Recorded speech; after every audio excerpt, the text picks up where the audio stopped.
Hello viewers, আসসালামু আলাইকুম। Welcome back to my channel kitchen বরিশালে সবাইকে স্বাগতম। ভিউয়ার্স, আজকে আমি আপনাদের সাথে শেয়ার করব খুদে ভাত রান্নার রেসিপি।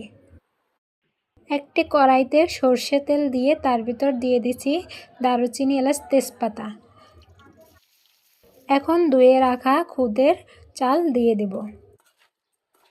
ভালোভাবে খুদের চাল তেলে ভেজে নেব। পরিমাণ মতো লবণ দিয়ে তারপর চালটাকে ভালোভাবে ভেজে নেব। ভাজা হয়ে গেছে, এখন পরিমাণ মতো পানি দিয়ে দেব। এখানে আমি ফুটন্ত গরম পানি দিয়েছি। এখন ঢাকনা দিয়ে ঢেকে রাখব। ঢাকনা উঠিয়ে এখন একটু নাড়িয়ে চাড়িয়ে দেব। খুদে ভাত রান্না হয়ে গেছে, এখন চুলা থেকে নামিয়ে নিয়েছি। খুদে ভাত খাওয়ার জন্য আমি আজকে চাপা শুটকি ভর্তা, চিংড়ি মাছের বড়া আর কচুর শাক